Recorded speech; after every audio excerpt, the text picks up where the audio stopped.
지금 보시는 그림이 노먼 로그웰의 우리 모두 함께 사는 문제라고 하는 유명한 그림이 되겠습니다. 1964년에 그려졌는데요. 이 미국에서는 이게 유명한 그림인데 더욱더 유명해진 것은 버락 오바마가 이 그림을 백악관에 걸어두게 되면서 더욱더 유명해졌다고 합니다. 불편한 미술관이라고 하는 책에는 이 그림을 이렇게 소개하고 있습니다. 1960년 미국 뉴올리언스 백인만 다니던 초등학교에 흑인 소녀 루비 브리지스가 입학했다. 그 지역 인종주의자들이 성을 냈다. 백인 학교에 흑인이 다니면 안 된다는 것이다. 분위기가 험악했다. 보안관들이 브리지스의 통학길을 지켜야 했다. 이 장면을 4년 후에 노먼 로그웰이 그렸다. 다시 한번 그림을 보시면요, 이 그림의 별명이 있습니다. 지옥 없는 지옥 그림이라고 하는 별명이 붙어 있습니다. 어떻게 이 그림을 보시면서 지옥이 느껴지십니까? 지금 첫 등굣길에 오르고 있는 루비 브리지스에게 이 등굣길이 지옥일까요? 천국일까요? 만약에 지옥이었다면 오바마가 이 그림을 백악관에 걸어두었겠습니까?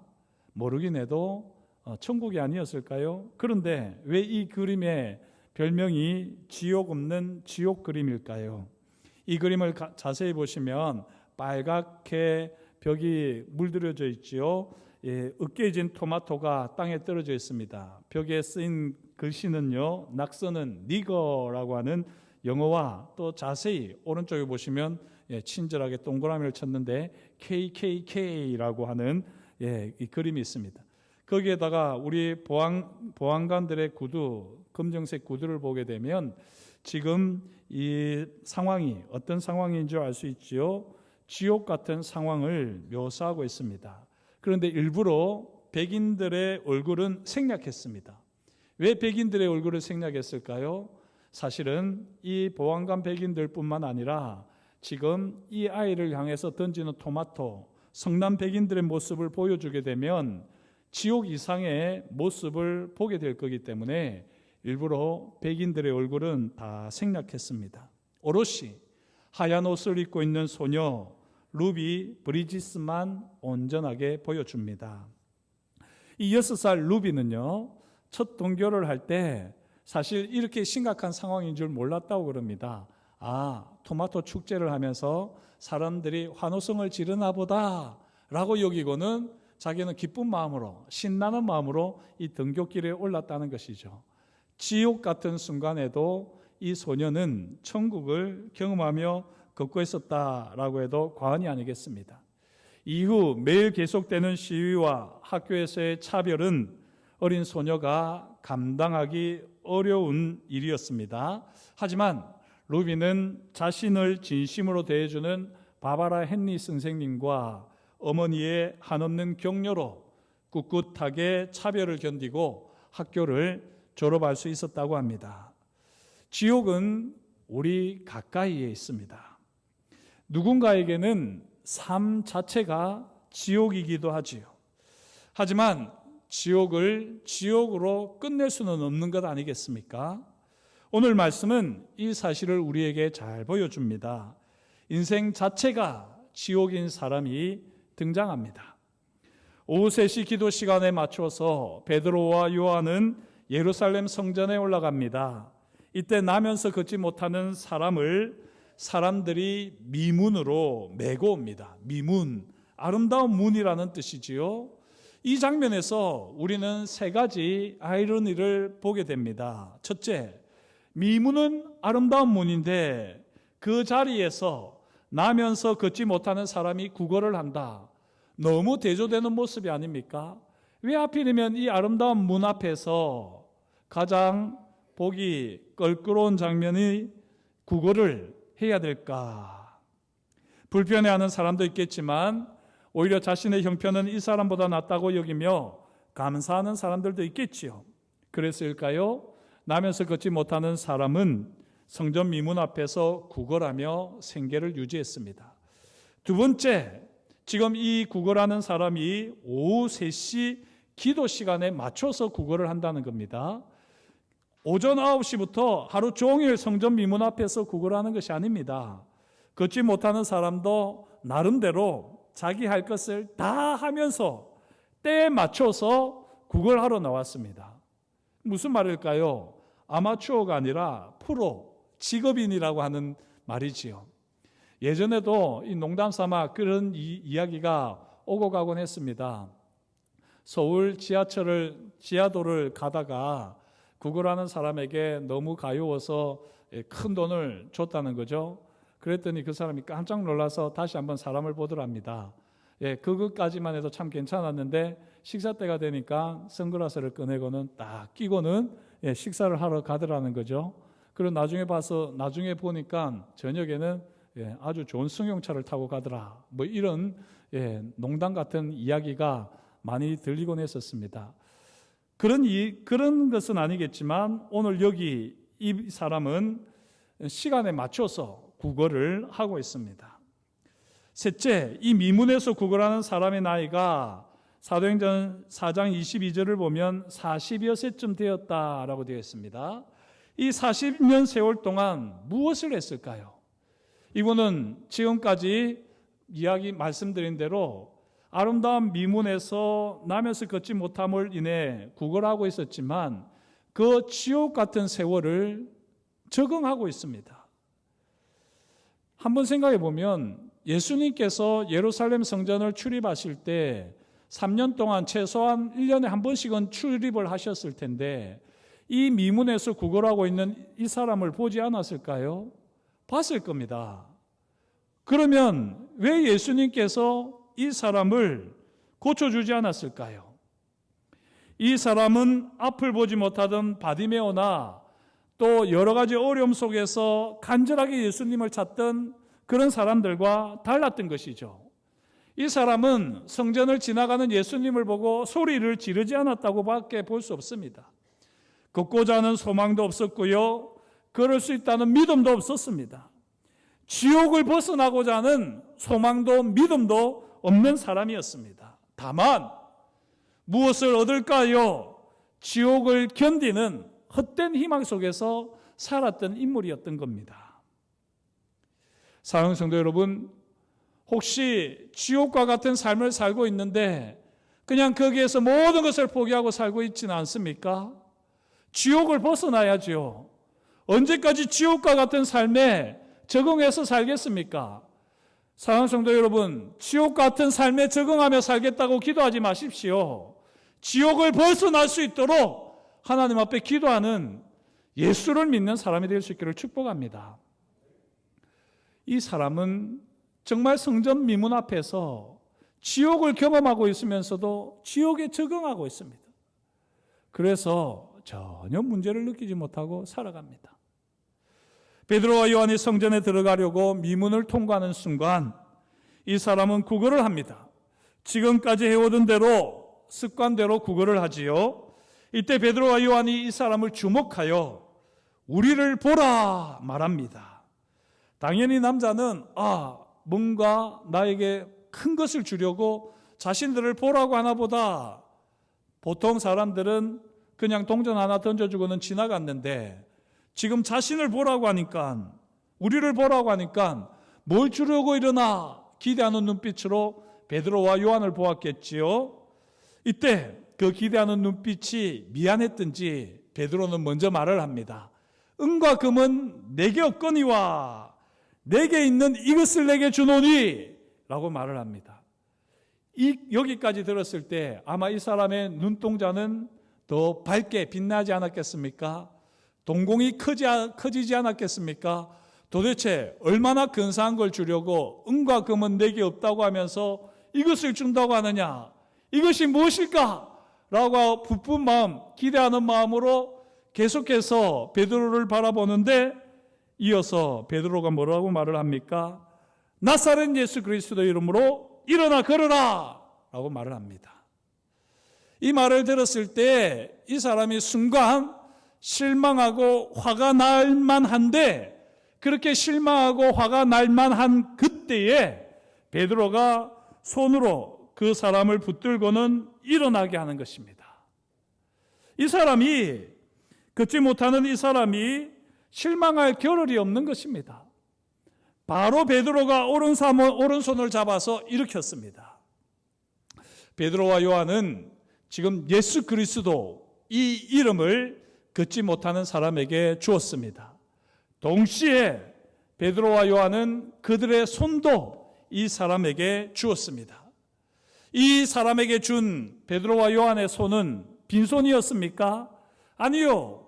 그냥 보기에는 빈손이었지만요, 예수 그리스도의 이름이 역사하는 손이었습니다. 예수 그리스도의 이름으로 일어나 걷는 능력이 흘러가는 손이었습니다. 베드로가 걷지 못하는 남자를 향하여 손을 뻗었을 때 멀리서 보면 아마 베드로가 이 사람에게 뭔가를 주는 것처럼 보였을 것입니다. 그렇습니다. 베드로는 실제로 뭔가를 주었습니다. 은과 금은 아니었지만 예수 그리스도 이 귀한 이름을 주었습니다.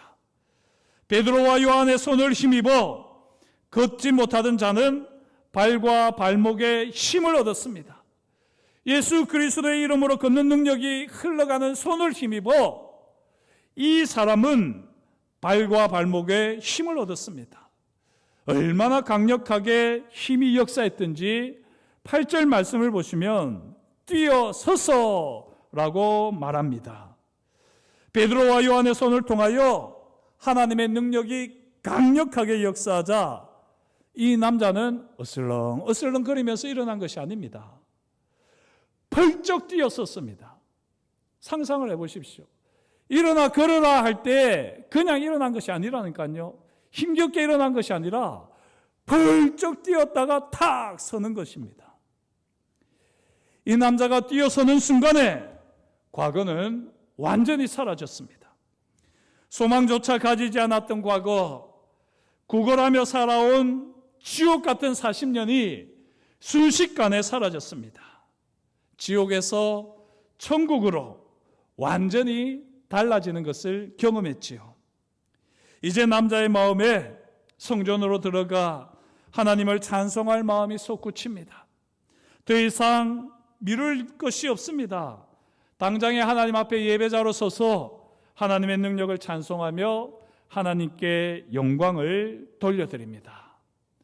사랑하는 성도 여러분, 저와 여러분들의 삶의 자리가 지옥의 자리입니까? 예수 그리스도의 이름으로 지옥이 천국으로 바뀌는 놀라운 역사가 있을 줄 믿습니다. 이 예수 그리스도의 이름, 이 이름을 지금도 지옥과 같은 삶을 살고 있는 사람들에게 담대하게 선포하는, 그래서 우리 손을 통해서 하나님의 이름을 통해서 능력과 영광이 선포되어질 수 있도록 이 손을 사용하는 저와 여러분이 되시기를 주의 이름으로 축복합니다. 여기서 이 남자는 예수 그리스도의 이름에 대한 믿음이 있었을까요? 제가 조금 질문을 어렵게 했지요. 이 남자의 믿음 때문에 나면서부터 걷지 못하던 사람이 걷게 되었을까요? 만약에 예수 그리스도에 대한 믿음이 있었다면, 이름에 대한 믿음이 있었다면 8절 9절에서 하나님을 찬송한다고만 말하지 않았을 겁니다. 예수 그리스도의 이름에 대한 믿음이 있었고 그 믿음으로 걷게 되었다면 이 남자는 하나님을 찬송하면서 예수 그리스도의 이름도 증거했을 겁니다. 하지만 아직 이 남자는 증인의 삶을 살지 못합니다. 다만 11절처럼 베드로와 요한을 붙잡을 뿐이지요. 왜냐하면 자기가 어떻게 이렇게 낫게 되었는지, 어떻게 40년 동안 지옥 같은 생활을 했었는데 갑자기 서서 뛰고 춤추게 되었는지 본인도 모르기 때문에 그 이유를 알고 싶어서 베드로와 요한을 붙잡았습니다. 이때 베드로가 12절 이하와 같이 수많은 사람들 앞에서 설교를 합니다. 이 일을 왜 놀랍게 여기느냐? 우리 개인의 권능과 경건으로 이 사람을 걷게 한 것처럼 왜 우리를 주목하느냐? 베드로가 말을 합니다. 베드로와 요한 자신들의 권능과 경건으로 이 놀라운 기적이 일어난 것이 아니라는 겁니다. 그렇다면 어떻게 이 놀라운 기적이 일어났지요? 걷지 못한 사람의 믿음 때문일까요? 아니라고 말씀드렸습니다. 베드로가 계속해서 설교를 합니다. 하나님이 그의 종 예수를 영화롭게 하셨습니다. 예수는 거룩하고 의로운 분이시며 생명의 주이시며 여러분이 십자가에 못 박아 죽였습니다. 그러나 하나님이 죽은 자 가운데서 그를 살리셨으니 우리가 이 일의 증인입니다 라고 하면서 예수, 그 이름을 선포합니다. 그 다음에 16절에 그 이름을 믿음으로 라고 말씀합니다. 그 이름을 믿는 사람들이 누구일까요? 여기 16절 그 이름을 믿음으로 하는 주체가 누구인지 학자들 간에도 논란이 있습니다. 확실하게 누구인지를 말을 하지 않기 때문에 우리는 잘 알 수 없습니다. 그 이름을 믿음으로 베드로와 요한일까요? 아니면 굳게 된 남자일까요? 둘 다일 수도 있지만요. 앞에 15절까지 이어지는 이 분위기, 흐름을 보게 되면 그 이름을 믿는 사람은 걷는 사람이 아니죠. 걷게 된 남자가 아니라 바로 베드로와 요한입니다. 그 이름이 무엇인데요? 앞에서 쭉 베드로가 말씀했습니다. 예수 그 이름은 하나님께서 영화롭게 하시는 이름입니다. 예수 그 이름은 거룩하고 의로운 분의 이름입니다. 예수 그 이름은 생명의 주의 이름입니다. 예수 그 이름은 하나님이 죽은 자 가운데서 살리신 분의 이름입니다. 바로 그 이름을 베드로와 요한은 믿고 그 이름을 걷지 못하는 이 사람에게 주었습니다.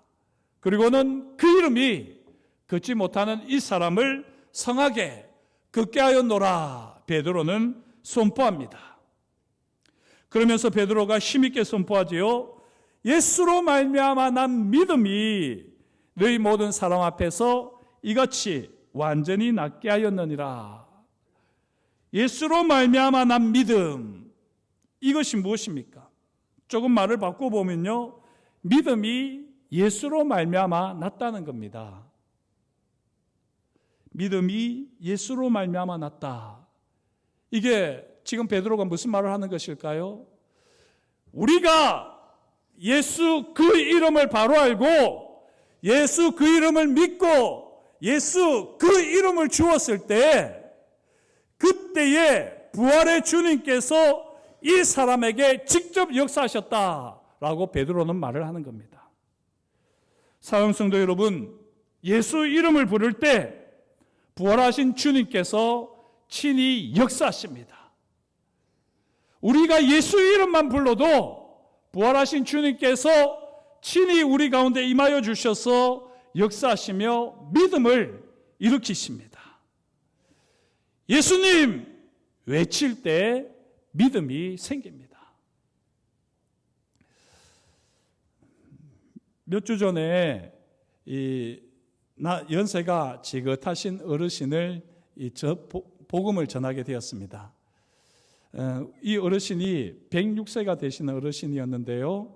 제가 이 어르신에게 복음을 전하기 위해서 기도를 많이 드리고 또 복음을 어떻게 전할까 여러 가지로 준비를 해가지고 딱 갔습니다.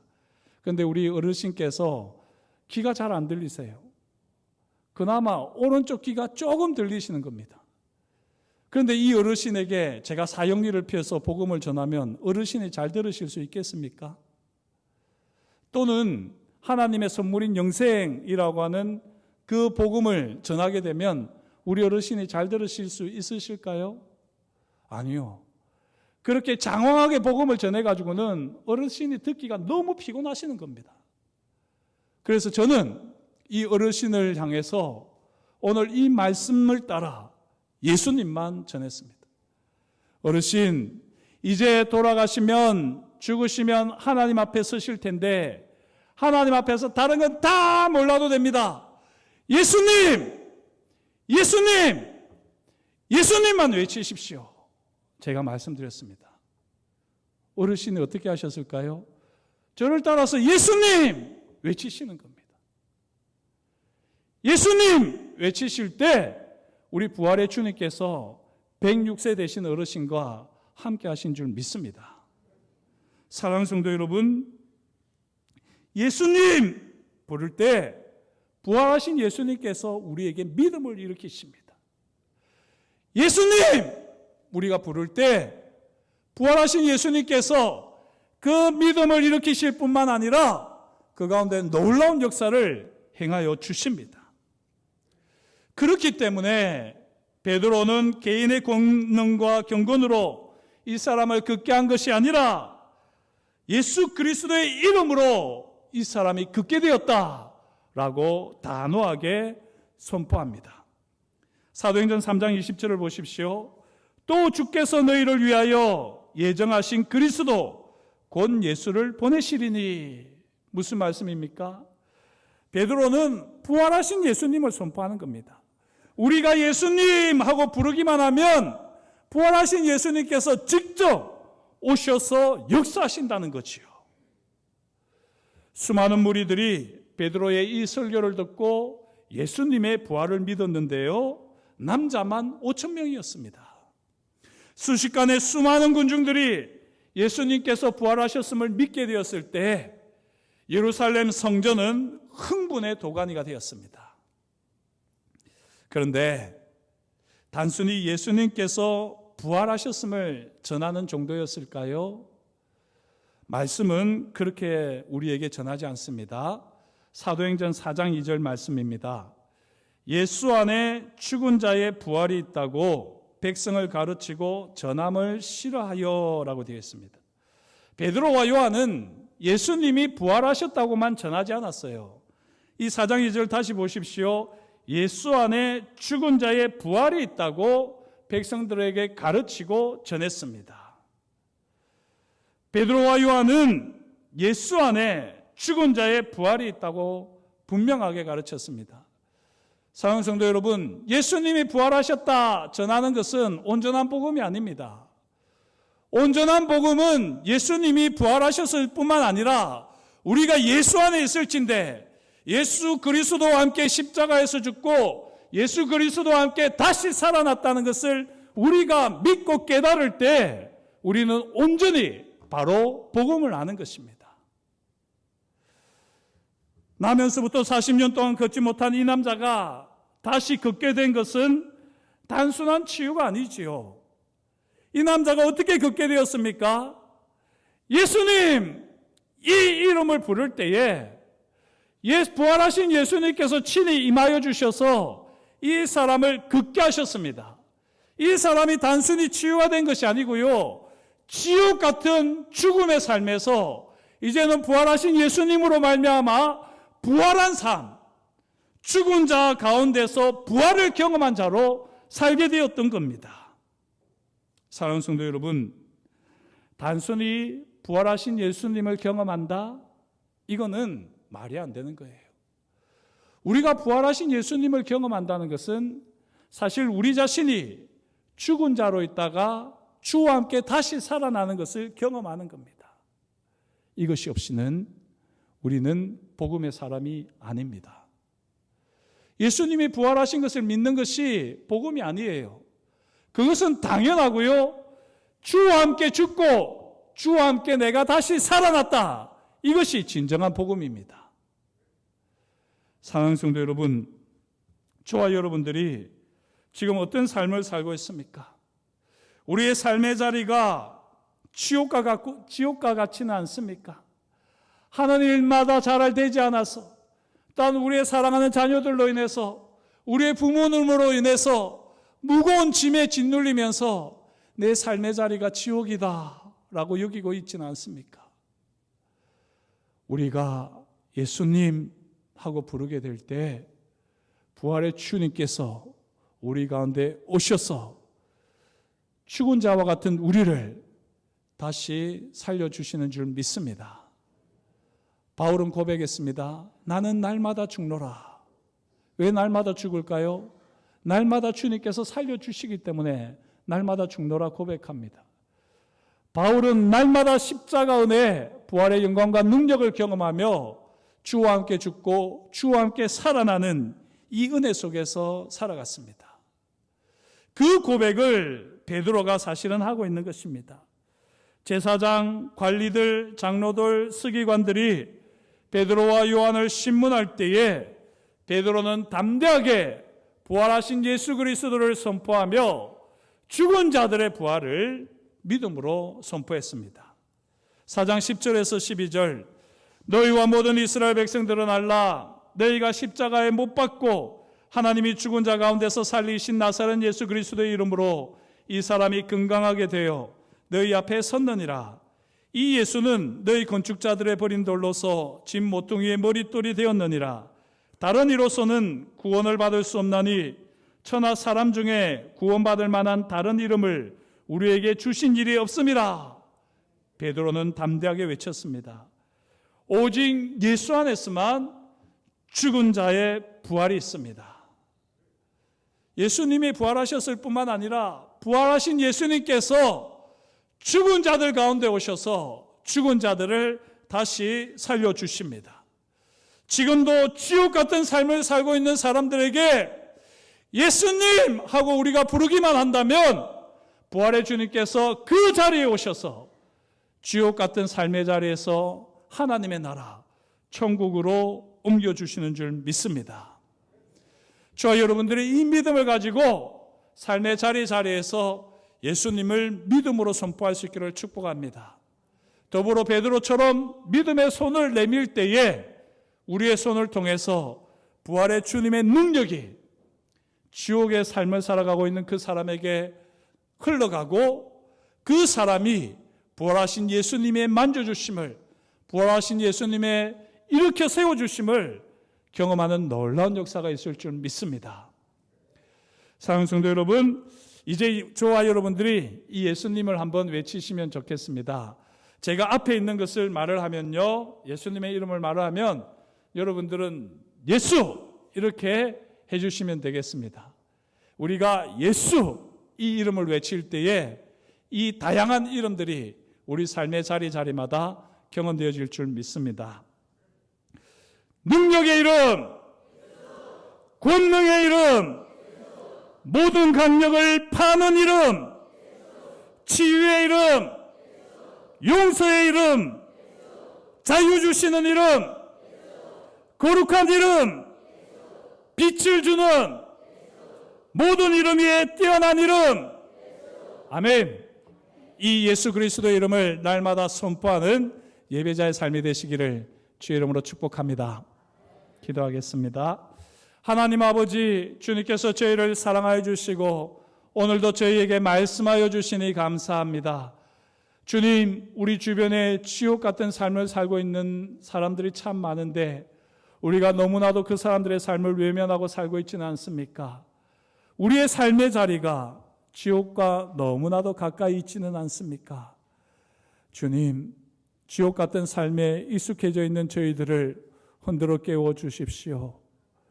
예수님의 이름이 들려지게 하시고 예수님의 이름이 우리 마음에 새겨지게 하셔서 우리가 다른 이름이 아니라 오직 예수님만을 부르게 하여 주시고 예수 그리스도를 부를 때에 부활의 주님께서 우리의 삶의 자리에 역사하시는 것을 경험하게 하시며 지옥 같은 우리 삶의 자리가 하나님의 나라 천국으로 바뀌어지는 것을 경험하는 은혜가 있게 하여 주옵소서. 그렇게 우리 가운데 일하실 것을 인하여 감사를 드리며 예수님의 이름으로 기도드립니다. 아멘.